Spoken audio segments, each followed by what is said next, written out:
Gwen Stefani. She's somebody I always thought was a real one, right? She's, look, beautiful, wholesome, hip, cool. She's kind of diverse. And she's in many different lanes, all the things we love about her. I don't know what's gotten into Gwen Stefani's head. She has had many personas, we should say, over the last 2 decades. This last year ushered in a phase of her career with the launch of GXVE Beauty. But this is not her first beauty line. Before that, we should remind you, there was Harajuku Lovers. I'm sure I didn't say it right, but you get the idea. Fragrance line launched in 2008, 4 years after the release of her solo album, love.angel.music.baby. It took inspiration from Japan's subculture for its visuals, marketing, eventually Stefani's own personal style. And see, this is where you start to get in trouble. Stefani, with her 4 Harajuku Girls, the Japanese and Japanese American backup dancers she employed and named Love, Angel, Music, and Baby for the promotion of her album. Jessa Marie Calor, senior editor of Allure and Filipino American, wrote the recent Allure piece revisiting this period in Stefani's career. And see, it's always when they take that look back that you have to be careful, AB. Calor offers an opportunity, right? She kind of just tease it up very gently. All you have to do is grab the chance, just dial it back. That's not what Gwen Stefani did, okay? She wanted her to address how past projects like this have been the subject of cultural appropriation as they sat down at an event celebrating GXVE's latest collection. Very easy. Surely a publicist would have prepared her for this. Nope. I also included a question about what she felt she may have learned, considering its praise, backlash, and everything in between. Another softball. She responded by telling me a story she shared with the press before about her father's job at Yamaha. Had him traveling between their home in California and Japan for 18 years. That was my Japanese influence, and that was a culture that was so rich with tradition, yet so futuristic, with so much attention to art, detail, and discipline, and it was fascinating to me, she said, explaining how her father, who is Italian American, would return with stories of street performers cosplaying as Elvis and stylish women with colorful hair. Then as an adult, she was able to travel and see them for herself. I said, my God, I'm Japanese and I didn't know it. As those words seemed to hang in the air between us, she continued, I am, She then explained that there is innocence to her relationship with Japanese culture, referring to herself as a super fan. If people are going to criticize me for being a fan of something beautiful and sharing that, then I just think that doesn't feel right, she told me. I think it was a beautiful time of creativity, a time of the ping pong match between Harajuku culture and American culture. She elaborated further. It should be okay to be inspired by other cultures because if we're not allowed, then that's dividing people, right? Okay, I'll pause there and let you weigh in, AB. She's a real one. We loved her.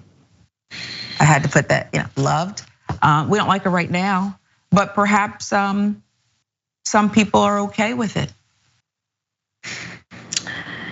It's okay to be inspired by other cultures.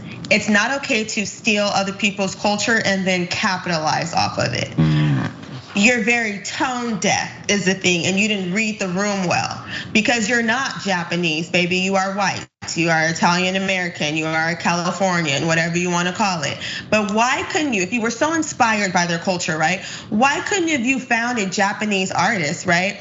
And collaborated with them to help bring awareness to their culture, right? Like why is it, and this is my thing, y'all want to embrace culture so bad, y'all got y'all culture, Christopher Columbus, Queen Elizabeth. Why y'all don't ever want to embrace that?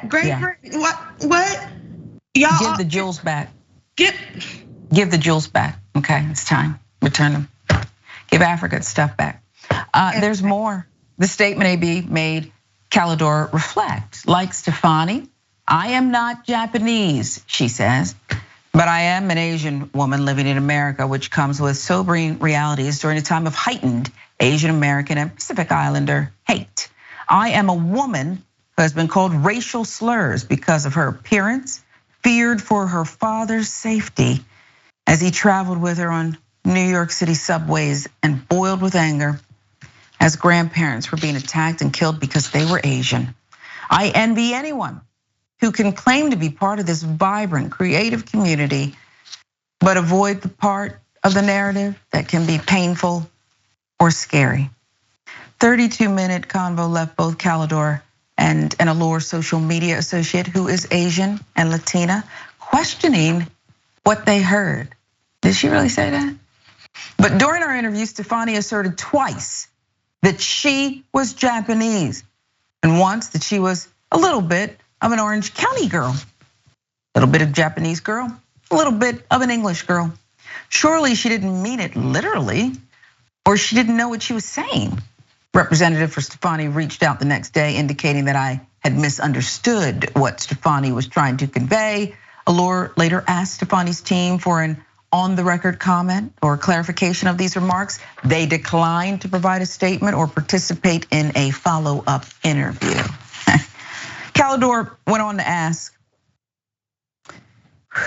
Farhia Khan, PhD, the Asian American Studies program at the University of Pennsylvania, to help clarify the line between inspiration or appreciation and appropriation. Simply put, cultural appropriation is the use of one's group's customs, material culture, or oral traditions by another group, she said, raises two important factors to consider: commodification and an unequal power relationship. And AB, isn't that what you're really talking about? It's not like she collaborated and said, hey, you take the lead even in that collaboration and help me just appreciate more. That's not what she did. It's not what she did, and she's only getting away with it because of her skin tone, right? Because look at Rachel Dolezal, remember her? She was she appropriated? Yep. Or was she was, at least she was doing the work. At least she was in the organizations, right?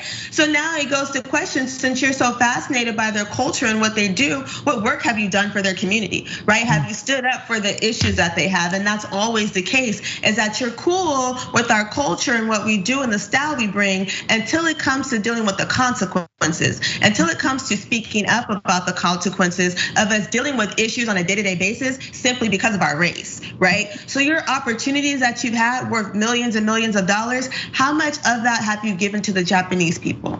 How much did you speak up for them when they were arguing for legislation, the Asian community in general, right? Arguing for legislation to protect them. How much of that have you done?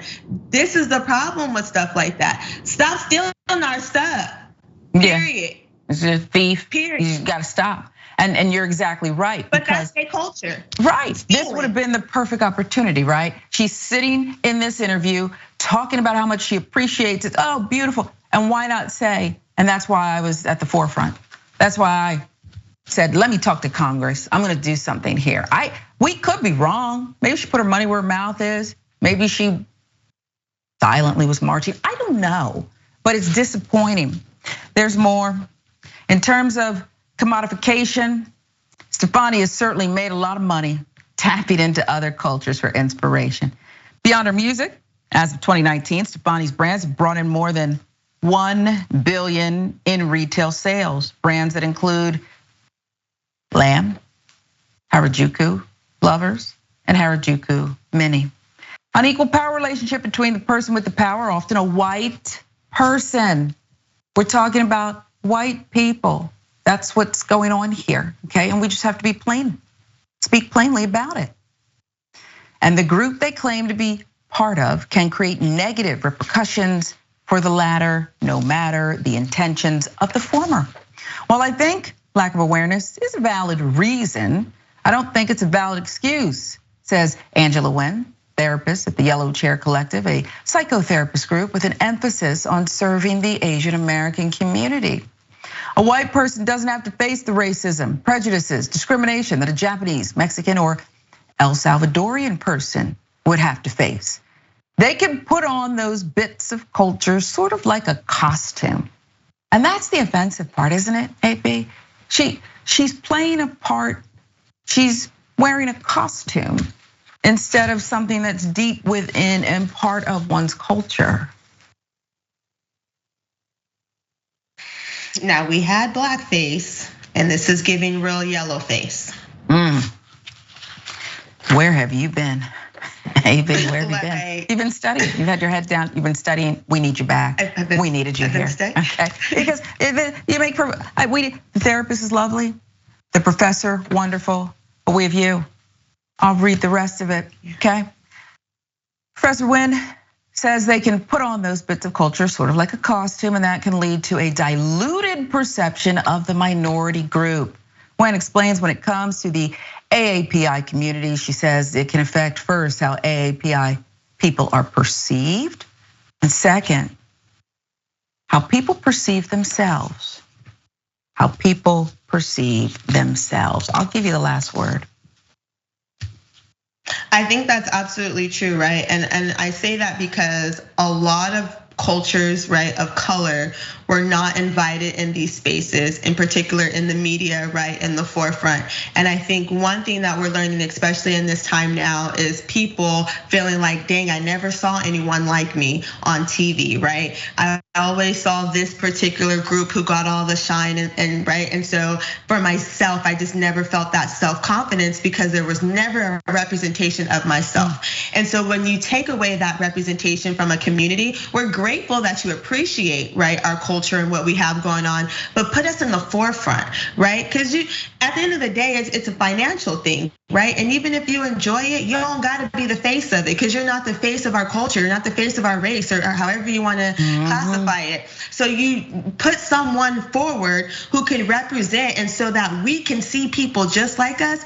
And so you can encourage other people to say, it's okay to allow someone to represent their culture properly and to support them and be behind them without feeling like you're gonna be left behind, without feeling like you're gonna lose out financially. Because seeing someone else win doesn't mean you're gonna lose. And watching somebody else lose doesn't mean you're gonna win, right? But encourage your people to support other people the way you appreciate our culture, appreciate us, right? Yeah. As people and as individuals, and understand that we have children behind us that's gonna grow up as well that need to see that representation. We don't always need to see your face. Yeah, we've seen enough Orange County, okay? Or we've been inspired by Orange County enough. I couldn't have said it better, and that's the other thing. Yeah, a bunch of other Orange County little girls who are gonna think this is okay. It's not okay. Go and apologize. Apologize.